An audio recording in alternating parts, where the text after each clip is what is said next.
In Sports Radio 88.9 Pro FM, still a fantastic, fabulous Friday morning, freaky, fabulous Friday morning, and it's time for us to look outside the sports arena.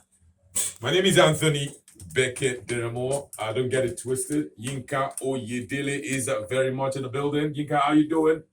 Well, I'm fine. Good morning to you. I'm going to be on the show as we step outside and take a look at some things. This is right outside the arena. Yes, indeed, we are outside the sports arena, and in doing so, we're going to be looking at the soul of Afrobeats. I have a special guest in the studio, fresh from the USA. He's going to be telling us about his book, Afrobeats Got Soul. That's the title of this beautiful work. It's my pleasure to welcome Mason Oruru. Mason, fresh from the USA. How you doing? Oh, I'm fine. I'm excited to be here, back in the home country, born and raised in Lagos. Yes, he says he was born and raised in Lagos, and he's going to be telling us about his book, and in doing so, he'll be telling us about Afrobeat Got Soul. That's the unique title of the book. Mason Oruru, this is the Ultramodern Studios of Sports Radio 88.9. But it's good to have you here. My pleasure. For those, you just said something. I said you were born and raised in Lagos. Can you tell the audience? Can you tell the audience about your background? Mason, Oyibo name, Oruru, Nigerian name. Well, your Igbo name is derived from Dr. Mason Braid, and that's a long story. He's a doctor that saved both myself and my mother's life. So I was named after him. But anyway, I was, like I already said, born and raised in Lagos. My dad is Delta, mom is Rivers. And I, relocated to the United States in 1979, which is about almost 45 years ago. Wow. I have a bachelor's degree, and also, I used to be a director for a healthcare facility management company. In Nigeria? In the US? In the US. Okay. Well, our company specializes in hospital, provide services, maintenance services for hospitals. But right now, and presently, I really want to dedicate the rest of my life to, education as an author. And that's why also I've been admitted to Georgia State University to do a master's program. Wow. So that will just give me the path to education, authorship, Pan-Africanism, and the diaspora, coming back to my roots, maybe establishing something in Nigeria. All those are in the pipelines. Fantastic.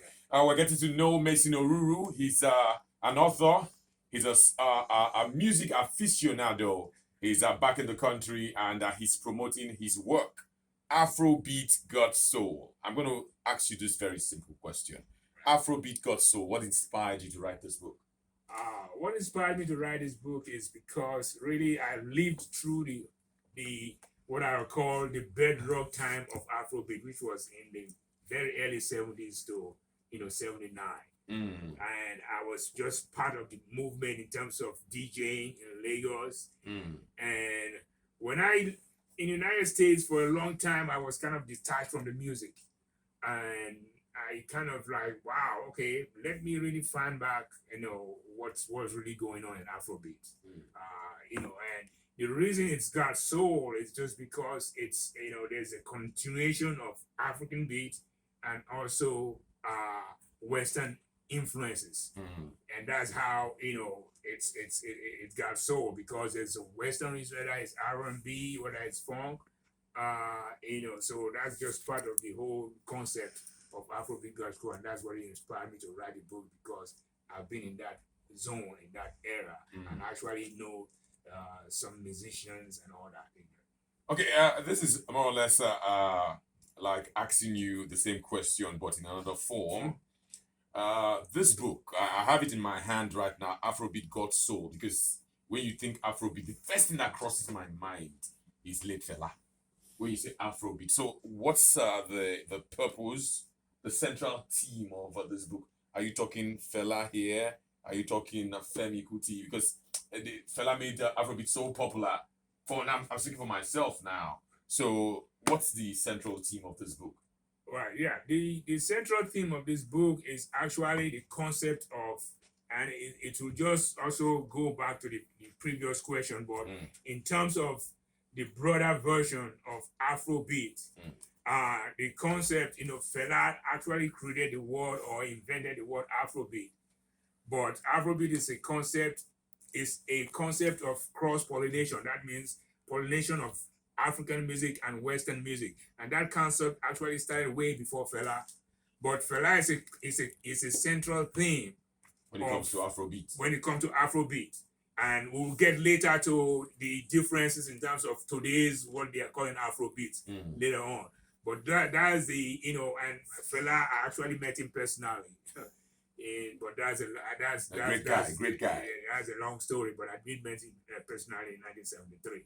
But it's a real concept of the projection of really what the man, the message, and the music in terms of Fela Anikulapo.